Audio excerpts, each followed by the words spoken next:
오늘 열왕기상 20장 1절부터 12절 말씀까지 하나님 말씀 전하겠습니다. 이제 아람 왕 베나닷이 사실을 이제 꼭 그 뭐라 그럴까요? 이스라엘을 공격하기 위해서, 이스라엘을 함락시키기 위해서 전쟁을 일으켰다라기보다는 아마도 그 당시에 이제 가장 급성장하고 가장 무시무시한 군대가 있던데 그게 바로 아수르거든요. 아수르 군대가 이제 커 나가다. 이건 실질적인 역사적 사실입니다. 아수르 군대가 커 나갈 때 아마도 이 아람 왕이 그 뭐랄까요, 이스라엘에다가 사신을 보내가지고 아수르를 막는데 연합 전선을 펴자.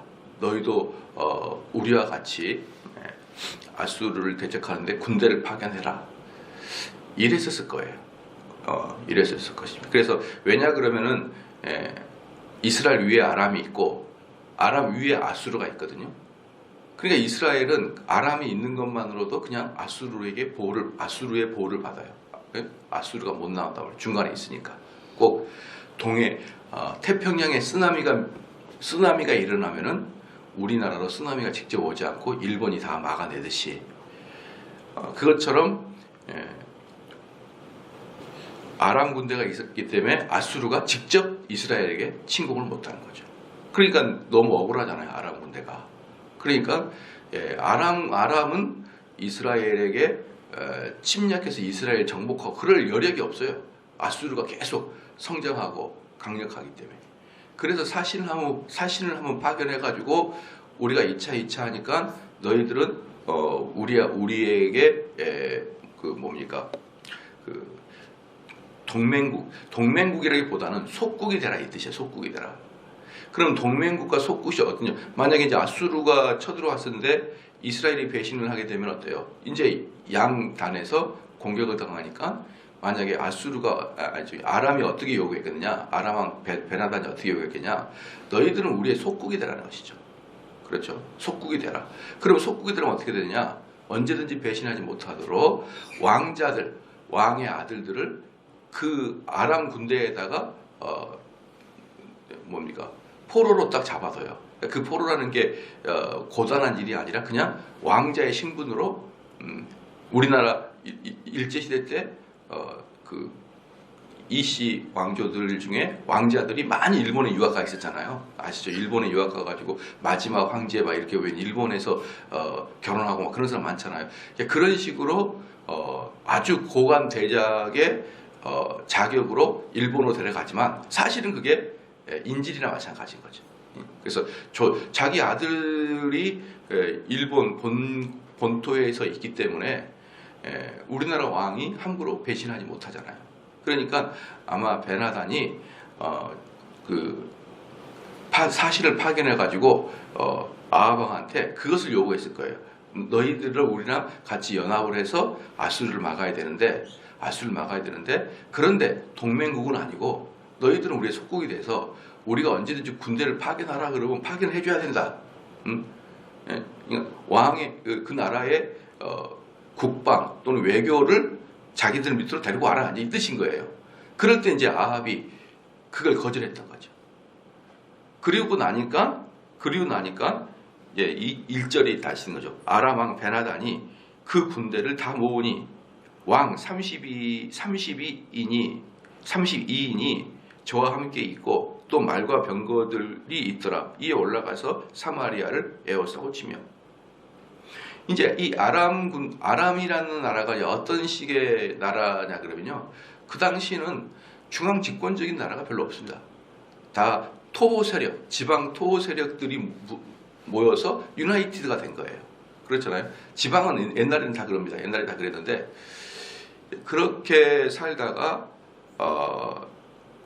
이 아람 왕 베나닷이 어디 있냐 그러면은 다메섹 지역을 담당하는 사람이 베나닷이었어요. 그러니까 이스라엘의 위쪽에 여러 그 토호 세력이 있는데 그 중에 아람 민족입니다. 아람 민족인데 그 중에 특별히 이제 다메섹을 중심으로 그 다스리고 있던 베나단이 이 32개의 그 지역을 통솔하게 된 거죠. 결국은 이제 이 베나단을 중심으로 중앙 집권제가 만들어진 것이죠. 그러나 여전히 뭐 대한민국이나 뭐 지금 현대 나라처럼 완벽한 강력한 중앙 집권이 아니죠. 그러니까 전쟁을 하려고 다 모아보니까 32명의 그 지방 토호 세력, 즉 지방의 왕들이 모였다 이 말입니다. 그래서 이제 사마리아를 에워싸며 치더라.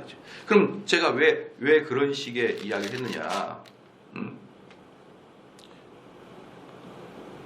그러니까 왜 제가 이스라엘에 먼저 그것을 요구했는데 이스라엘 왕이 그걸 거절하니까 그 거절하자마자 이 32인의 왕을 보내가지고 사마리아 성을 에워쌌느냐? 그 근거가 9절에 있습니다. 9절 보면요. 그러므로 왕이 베나단의 사자에게 이르되 너희는 내 주 왕께 고하기를 왕이 처음에 보내어 종에게 고하신 것은 내가 다 그대로 하려니와. 처음에 나한테 요구하는 것은 내가 그대로 하겠는데 이것은 두 번째죠. 이것은 내가 할 수 없나이다 하라. 사자들이 돌아와서 고하니라. 그러니까 이 두 번째 사자들이 온 거예요. 두 번째 사자들이 왔을 때 그걸 거절한 거죠. 거절하면서 뭐라 그러냐 그러면은 첫 번째 너희들이 요구하는 것은 내가 들어줄 수 있으나 두 번째 요구한 것은 내가 들어줄 수 없다라고 지금 얘기한 거거든요. 그러니까 첫 번째 요구하는 것은 20장 1절 이전에 있었던 일이에요.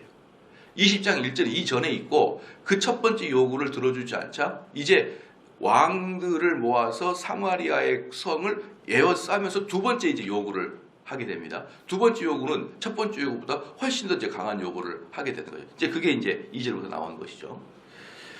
2절에 사자들을 성중 이스라엘 왕 아합에게 보내어 이르기를 베나닷은 이르노니. 이건 뭐라 그랬죠? 두 번째 요구 사건을 이제 보여주고 있습니다. 그래서 내 은금은 내 것이요. 네 창고는 다 내 것이다 이 말이야. 너 창고는 내 것이요. 그 다음에 너 처들과 아내도 다 뺏었겠지. 다 뺏어버리겠다 거죠. 다 뺏어버리겠다. 그 다음에 내 자녀들의 아름다운 자도 다 내 것이니. 그러니까 이게 뭐냐 그러면요. 은금 달라 그러죠. 그러니까 그 너희들 재정 다 우리한테 갖다 놓으라는 것이죠. 두 번째 그 처들 다 내 것으로 내 아내로 삼겠다는 거죠. 세 번째는 네 자녀들 전부 다 포로로 잡아가겠다는 거죠. 그러니까 이제 이것은 아마도 제가 봤을 때는 그 3절에서 이렇게 말하는 것은 뭐냐면 아마 첫 번째 요구사항보다 훨씬 많은 요구사항을 했던 것이죠. 그러니까 예를 들어서 첫 번째는 아마 은금에서 일정 부분을 달라고 그랬을 것이고 아내는 달라고 하지 않았겠죠. 보편적으로. 자녀들 중에 한두 명을 포로로 데려와라. 인질로 데려와라. 이렇게 얘기했을 거예요. 내가 그럼 걔를 아람에 잘 모시고 그다음에 좋은 대학도 보내고 좋은 환경에서 그를 교육시키겠다. 이런 식으로 얘기했을 거예요. 그러니까 그것이 속국대라는 말인 것을 아합 왕은 금세 알고 그렇게 거절했더니 두 번째는 어때요? 군대를 끌고 와서 포위하면서 이제 들어주기가 너무 어려운 것을 덜커덕 이야기하는 거죠. 이건 뭡니까? 너 이거 못 들어주지? 그러니까 항상 전쟁은 명분이 있어야 되거든요. 명분이. 그냥 아침에 일어나면 전쟁이 있는 게 아니라 명분이 있어야 되는 거예요. 왜 어떤 명분입니까? 내가 너희들한테 전쟁하지 않으려면 이거 요구했는데 너희가 거절했으니까 전쟁할 거야. 이렇게 저 명분이 있어야 되는 거잖아요. 그러니까 지금 3절은 뭐냐 그러면 이 아합 왕이 도저히 들어줄 수 없는 걸로 이제 딱 명분을 던지는 거죠. 그래가지고 이제 너희들 그냥 쓸어버리겠다 그 뜻이에요. 그러니까 4절에 이스라엘 왕이 대답해 말하기를 내 주 왕이여. 3절에는 완전히 뭐라 그럴까요? 아무리 조직폭력배라 그래도 아무리 조직폭력배라 그래도 자기 밑에 부하의 아내를 데려와라. 이건 없잖아요. 이런 건 없는데 이 3절에서 이 아람 왕은 한마디로 아합 왕을 완전히 경멸할 조로 이렇게 만든 거예요. 막 속에서 분이 나도록 그렇게 만드니까 그럼에도 불구하고 아합 왕은 뭐라 하냐면 내 주 왕이여. 아람 왕에게 내 주여 이렇게 얘기하는 거죠. 이렇게. 그러니까 여기서 보면은 아람에게 상당히 겁을 먹고 있는 아합을 볼 수가 있죠. 그래서 아합을 여기서 보면은 아합이 어떤 성격이냐를 알 수 있냐 그러면 아주 유약하고 그 다음에 뭐라 그럴까요? 남성적이지 않는 스타일이에요. 그러니까 여기서 볼 수 있다 그러면 아합 왕의 특징이 이렇게 막 사자 같은 스타일이 아닌 것이에요. 그러니까 그때 환경을 보고 그냥 상대가 안 되면 바짝 긴장하는 그런 좀 뭐라 그럴까요? 연약한 그런 스타일이거든요. 그러니까 여기서 아합 왕의 이런 스타일을 보면은 결국은 아합 왕이 이스라엘을 완전히 그렇게 우상으로 이렇게 만들고 하나님의 선지자들을 그렇게 죽이고 그렇게 온 이스라엘을 쑥대밭으로 만든 결정적인 원인은 아합이 아니라 이세벨이라는 게 추론이 되는 거예요. 이세벨이라는 게. 그러니까 아합은 그냥 그 뭐라 그럴까요? 치마폭에 쌓이는 애죠. 치마폭에 쌓여가지고 그렇게 되는 것입니다. 그래서 이제 옛날에 이제 제가 몇 번 말씀을 드렸지만 제가 이제 담임 목사 처음 되고 저랑 이제 첫 번째 이야기 선배 중에 그 뭡니까 그 저한테 조언을 해준 게 뭐였냐면은 정 목사 아내 말을 듣는 것이 반은 얻는 거라 이렇게 얘기하더라고요. 아내 말을 듣는 것이 반은 얻는 것이다. 그래서 저는 지금까지 그 말이 귀에 쟁쟁한데 그럴 리가 있습니까? 목회자가 아내 말을 들어서 되겠습니까? 그렇잖아요. 일단 다른 걸 다 떠나서 뽀대가 안 나잖아요. 뽀대가. 목회자로서 뽀대가 안 나잖아요. 아내 말 듣고 목회하고 아내 말 듣고 설교 조종하고 그러면 일단 뭐 이 속된 말로 가오가 안 나와요. 가오가. 그렇잖아요. 만약 여러분들이 우리 목사님은 오직 하나님과 말씀을 통해서 이 교회를 목회한다. 이런 그 멋진 모습과 우리 목사님은 아내에 따라서 목회가 자꾸 바뀐다. 이런 모습은 이 가오 자체가 안 나와요. 이게. 그래서 원래 큰 일을 하려고 그러면은 아내의 이야기를 많이 듣고 그러면 안 되는 거예요. 사실은. 그렇잖아요. 그래서 왜냐면요. 남성과 여성의 차이 중에 뭐냐면 여성은 좀 더 현실적이에요. 여성은 좀 더 현실적이고 남성은 좀 더 이상적이에요. 그래서 남성들은 이런 말이 있더라고요. 남자가 철들 때는 없다. 철든 남자는 없다. 철든 남자는 죽어야만 철드는 것이고 대부분의 사람들은 이상향을 꿈꿔요. 그래서 나이가 많이 먹어도요. 남자들은요. 뭐 오토바이 타는 걸 동경하고 막 그래요. 젊은 사람들처럼. 항상 그런 남성은 비슷해요. 저희 아버지도 요즘에 다 늙으셔가지고 그냥 80도 넘으셔가지고 가끔 집에 놀러 가면은 격투기 보고 계셔요.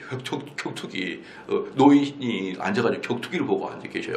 뭘 저렇게까지 아직까지 남성이 끌어오르는지 모르겠어요. 남자들은 이렇게 다 비슷합니다. 비슷한데 그러나 공동체를 이끌어가는 사람은 현실성이 있으면 안 됩니다. 이상향이 있어야지. 이 공동체를 끌어가는 사람들은 이상향을 가지고 있는 것이고요. 밑에 참모들이 현실성을 갖고 있어야 되는 거예요. 그렇잖아요. 그런데 공동체를 이끌어갈 어떤 단체의 리더가 현실적으로 딱 들어가게 되잖아요. 그러면 단체가 지지부진해져요. 뭔가 이상향, 뭔가 우리의 나아갈 그 어떤 비전, 우리의 목표점 이런 것들을 가지고 나가야 되는 것이 어떤 공동체를 하나 이끌어가는 사람들의 특징이 있잖아요. 그런데 바로 이런 부분에서 여성들이 좀 약해요. 이상향, 공동체에 향한 비전 이 부분보다는 여성들은 살림, 좀 더 뭐라 그럴까요? 현실적인 면, 당장 우리가 내일 해야 될 이런 부분에서 여자가 남성보다 훨씬 더 강하고 이런 무슨 남성들은 되게 뭐라 그럴까요? 뒤에 쳐져요. 근데 또 반대로 어떤 꿈과 비전을 갖고 있는 것에 대해서는 남성이 좀 더 그렇게 가지고 왔어요. 그렇기 때문에 일반적인 사람들로서는 아내의 말을 많이 들겠지만 저도 이제 일반적으로 가정의 생활할 때는 아내의 말을 많이 들겠지만 교회를 끌어가거나 무슨 대표를 하거나 이런 사람들은 아내의 이야기를 자꾸 듣게 되면 어때요? 참 이렇게 별로 멋이 없는 그런 남자가 되거든요. 근데 아합이 정확하게 아내의 치마폭에 쌓인 거예요. 아내의 치마폭에. 그러니까 아내가 이렇게 막 강하게 하면은 뭐 그러든지 이러다가 어떻게 된 거예요? 이스라엘을 다 완벽하게 쑥대밭으로 만들어버리고 만 것이죠. 그게 바로 그래서 이제 4절에 보면 이스라엘 왕이 대답하여 말하기를 내 주 왕이여 왕의 말씀같이 나와 나의 것은 다 왕의 것이니다 하였더라. 다 왕의 것 맞습니다. 저는 당신의 신발끈을 감당하기도 어렵습니다. 그렇게 말한 거예요. 한마디로. 그러니까 5절에 사자가 다시 와서 이르기를 베나닷은 이르노라 내가 이미 네게 보내어 말하기를 너는 내 은근과 처들과 자녀들을 내게 붙이라 하였거니와. 그러니까 4절에 말해서 그 베나단이 직접 오는 게 아니라 사신이 오는 거잖아요. 사신이 오니까 그 뭡니까? 이 아합이 맞다. 너희 왕은 내 주다. 그리고 우리 모든 나라가 네 것이다. 예. 그렇게 이야기를 보냈어요. 보내니까 베나단이 뭐라냐면 이럽니다. 야, 말로만 하지 마라. 말만 하지 마라. 제가 그러잖아요. 그러니까 여기서 보면 재밌는 게 뭐냐면 주의 모든 것이 내 모든 것이 주의 것입니다. 이렇게 고백하잖아요. 그러니까 베나단은 어디서 말만 하고 있어? 이 뜻이에요. 내가 직접 들어가서 다 가져올 거야. 이 뜻인 것입니다. 봐봐요. 6절에 내일 이맘때 5절에 사자가 다시 와서 이르기를 베나단은 이르노라 내가 이미 내게 보내어 말하기를 너는 내 은근과 처들과 자녀들을 내게 붙이라 하였거니와 내일 이맘때에 내가 내 신복을 내게 보내리니 저희가 네 집과 네 신복의 집을 수탐하여 무릇 내 눈이 기뻐하는 것을 그 손으로 잡아 가져가라 한지라. 그게 뭐냐 그러면 어디서 말만 하고 있어? 내일 내 신하들을 보내가지고 전부 다 네 창고 다 조사할 거야. 예. 가지고 올 만한 것이 뭔지, 네가 특별히 좋아하는 아내가 누구지 다 조사하고 다 조사할 거야. 그래 한마디로 뭐라 그래? 다 문 열어라는 거야. 다 문 열어라. 여러분 미국이 옛날에 이라크를 점령할 때 이라크랑 공격했잖아요. 그때 미국이 이라크한테 뭘 넣냐면 너희들의 무기 창고 다 오픈해라 이랬어요. 다 오픈해. 그러면은 미군에서 미군 전무가 들어가가지고 너희들이 핵이 있는지 없는지 다 조사할 거야. 그러니까 이라크 후세인이 그럴 수는 없다는 거예요. 그럴 수는 없다. 그래서 전쟁이 난 거잖아요. 그러니까 그때 만약에 미국이 문을 열어라. 그러면 이라크 후세인이 문을 열잖아요. 그것은 완전히 미국한테 다 손발 듣겠다는 거예요. 다 전쟁이 뭡니까? 정보전이잖아요. 전쟁은 비밀이 있어야 돼. 비밀이. 그래야 이기는 거죠. 뭐 우리들 사소한 곳에서도 서로 비밀을 가지고 있는 사람들이 내 속액을 다 털어놔 버리면은 논쟁이고 무슨 싸움 다 지잖아요. 그러니까 이라크가 그때 미국한테 덤비니까 미국이 야 니네들 다 열어. 한 달 동안 기간 줄 거야. 그러니까 후세인이 못 열어. 이렇게 하다가 전쟁이 난 거예요. 그렇잖아요. 또 우리나라도 마찬가지예요. 김정은이 뭐라고 했냐면 우리가 다 차등으로 핵을 포기하겠다. 어디서 말만 하고 있어? 문 열어. 이러니까 못 열어 이거예요. 못 열어. 못 열어. 그러면 못 열어? 그럼 내가 너희들 전부 다 막아버리겠다. 그래서 중국에서도 북한으로 석유 못 가게 하고 다 막겠다. 이게 이제 미국의 방식이었잖아요. 그거랑 똑같은 거예요. 그거랑 똑같이 지금 베나단이 어디서 말로만 그래? 내가 들어가가지고 전부 다 막아버릴 거야. 이렇게 한 거예요.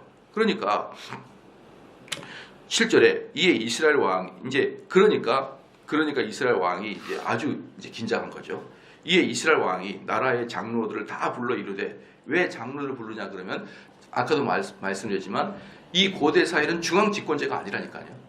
그러니까 여기서 이 장로들도 뭐예요? 이스라엘의 각 지파들의 어른들을 이야기해요. 각 지파들의 어른들이고 또 각 지파들의 어른이지만 북이스라엘 수도가 어디입니까? 사마리아잖아요. 이 사마리아 성에서 높은 관료로 있으면서 동시에 각 토 세력들의 어른들인 거죠. 이 장로들이. 그러니까 이 아합 왕이 군대를 일으키고 싶다고 해서 마음대로 일으킬 수가 있는 게 아니에요. 장로들이 허락을 해줘야 그 지파들의 군인을 빼놓을 수 있잖아요. 그러니까 장로들을 모아가지고 이에 이스라엘 왕이 나라의 장로들을 다 불러 이르되 너희는 이 사람이 잔해하려고 구하는 줄을 자세히 알라. 저가 나의 처들과 자녀들은 은금을 취하려고 사람을 내게 보내었으나 내가 거절치 못하였노라. 그러니까 여기서 이제 뭐냐 그러면 장로들을 모아놓고 뭐라고 했냐면 진솔하게 대화하는 게 아닙니다. 사실 이게 진솔하게 대화하는 게 아니라 이거랑 마찬가지예요. 이 장로들이 다 호락호락하게 아합 왕에게 이렇게 머리를 숙이지 않습니다. 중앙 집권제가 아니니까. 그러니까 모아놓고 뭐라고 하냐면 야 아람 왕이 나한테 말하는데 내가 거절할 힘이 없다.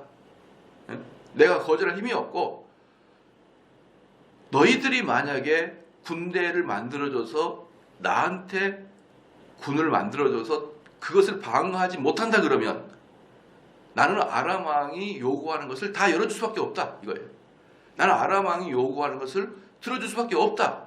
즉 아람의 군대가 무혈 입성 사마리아로 들어올 것이다 이 말이에요. 무혈 입성 사마리아로 들어오면은 나는 말할 것도 없지만 너희들은 어떻게 될 거냐 이 말이에요. 너희들.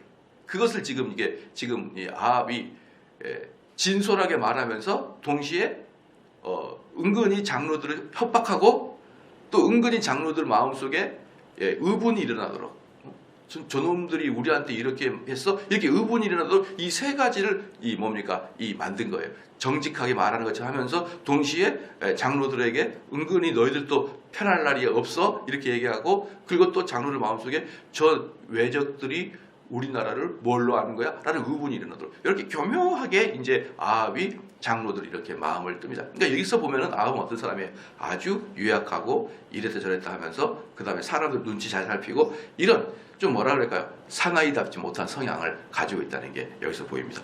어쨌든 이렇게 나는 베나단이 요구하게 되면 거절할 능력이 없으니까 너희들 어떡할 거야? 이렇게 이제 이야기한 거예요. 그러니까 8절에 모든 장로와 백성들이 다 왕께 고하되 여기서 모든 장로와 백성들이 왕께 고하다는 것은 뭐냐면 백성과 장로들이 함께 있었다. 그러니까 이게 뭐냐면 단지 고위 관료들의 회의가 아니라 이런 거죠. 비상대책위원회 이거죠. 비상대책위원회. 아람 왕 비상대책위원회가 해가지고 모인 거죠. 그래서 상당히 많은 사람이 모였고 그 많은 사람 앞에서 아합 왕이 연설한 거죠. 연설하니까 왕은 듣지도 말고 허락하지도 마소서 한지라. 그러니까 사람들이 이제 장로들이 왕은 그런 말을 듣지도 말고 허락하지도 마소서. 여기에 보면요 원어적 의미가 뭐냐면 또 이런 것도 있어요. 왜 허락하셨나요? 이 뜻이에요. 왜 그 아람 왕에게 내 주여 이런 말을 뭐하러 하셨냐? 자존심 상하게 그것도 포함되어 있는 거예요. 그래서 이 허락하지 마옵소서라는 것은 뭐냐 그러면은 지금 베나단이 요구하는 걸 거절하소서 이 뜻도 있지만 왜 허락하셨습니까? 왜 처음부터 허락하셨습니까? 이 뜻도 포함되어 있는 것이죠. 그러니까 군대를 만들어 줄 것을 허가도 해주지만 동시에 왜 이렇게 유약하십니까 왕은? 왕은 왜 이렇게 유약하십니까? 이런 것도 있죠. 이런 것도 있어요. 9절에 그러므로 왕이 베나닷의 사자에게 이르되 너희는 내 주 왕께 구하기를 왕이 처음에 보내어 종에게 구하신 것은 내가 다 그대로 하려니와. 그러니까 처음에 아마 아까도 말했지만 내 속국이 되라 정도가 했었을 거예요. 내 속국이 되라. 그러면 내 속국이 되려면 너희들 나에게 세금을 바쳐라. 지금 뭐예요? 조공을 바쳐. 조공을 바치고 그 다음에 내 자녀들 한둘이를 포로로 데려오고 그리고 우리가 언제나 요구하게 되면 군대를 파송해라. 이 정도를 아마 분명히 요구했을 거예요. 그 정도를 거절하니까 이제는 아예 쳐들어와서 싹 다 가져가겠다. 이렇게 얘기한 것이죠. 그래서 처음에 보내어 종에게 구하신 것은 내가 다 그대로 하려니와 이것은 내가 할 수 없나이다 하라. 사자들이 돌아가서 고하니라. 베나단이 다시 저에게 보내어 이르기를 사마리아에 부스러진 것이 나를 좇는 백성의 무리의 손에 채우기에 족할 것 같으면 신들이 내게 벌 위에 벌을 내림이 마땅하니라며. 이게 뭐냐 그러면 베나단이 말합니다. 야 사마리아에 부스러진 것이 사마리아에 부스러진 게 뭐냐 그러면 이 먼지 같은 사마리아가 이 니네들 촌동네에 뭘 가져갈 게 있다고 생각해. 이 뜻이에요. 너희들 창고를 열어봐야 전부 다 쓸모없는 다 먼지구덩이지 너희들 나라에 뭐가 좋은 게 있다고 그래. 이 뜻인 거예요. 백성의 사마리아에 부스러진 것이 나를 좇는 백성의 무리의 손에 채우기 족할 것이 있냐 이 말이에요. 족할 것이 있냐. 너희들 창고 들어가 봐야 무언 이스라엘에서 좋은 게 있냐 그렇게 말하면서 그런 것들이 만약에 있다 너희들이 귀한 것이 있다 그러면 신들이 내게 벌 위에 벌을 내리기 마땅하다. 절대로 결단코 너희들에게는 쓸모있는 게 아무것도 없다. 야, 내 너희들한테 말하기를 창고 열어라. 내가 그것은 창고 열어 또는 너희 안에 다 내 거 이렇게 말하는 것은 내가 너희를 치려고 하는 것이지 니네들 사실 뭐가 있냐 이 뜻이에요. 그러니까 베나단이 엄청나게 비우는 것이죠. 비우는 것이 쓸모도 없는 것이 쓸모도 없는 것이. 얼마나 민망하게 합니까? 11절에 이스라엘 왕이 대답해 가로되 갑옷 입는 자가 갑옷 벗는 자 같이 자랑치 못할 것이니라 하라 하니라. 갑옷 입는 자는 뭐냐면 전쟁 출정 준비가 갑옷을 입는 거예요. 출정 준비가. 그러니까 갑옷을 벗는 게 뭐예요? 전쟁이 끝난 사람이 갑옷을 벗는 거예요. 그럼 이것은 뭐냐 그러면 이제 처음으로 아합이 베나다를 향해서 뭐라냐면 아직 전쟁도 안 해보고 꼭 끝난 것처럼 이야기하시네요. 그렇게 이야기하는 거예요. 전쟁은 길고 짧고 돼봐야 되는데 꼭 전쟁을 다 끝낸 사람처럼 그렇게 말을 하시는군요. 이제 이렇게 딱 한 번 베나다에게 반항을 하는 것이죠. 이제 군대의 힘이 모아졌으니까. 12절에 보니까 베나닷이 왕들과 장막에서 마시다가 이 말을 듣고 그 신복이 이르되 너희는 진을 베풀라 하며 곧 성을 향하여 진을 베푸니라. 그래서 이제 이 사건을 통해서 뭡니까? 야, 이제 전쟁하자. 이제 이렇게 시작이 되는 것이죠. 이 전쟁이라는 것은 뭐 성경도 마찬가지고 동서고금이 다 비슷한 것 같아요. 서로 왕들끼리 면박을 주고 니는 내 종이 되라. 못 되겠는데요? 그럼 쳐줄게. 이제 이런 식으로 이제 하게 되면서 결국은 이제 그 베나단의 이제 그 공격이 시작되면서 이제 이스라엘은 혼란의 상태로 빠지게 되는 것이죠. 이러면서 점차적으로 이제 이 아합의 가문들은 몰락의 길로 가게 될 것입니다.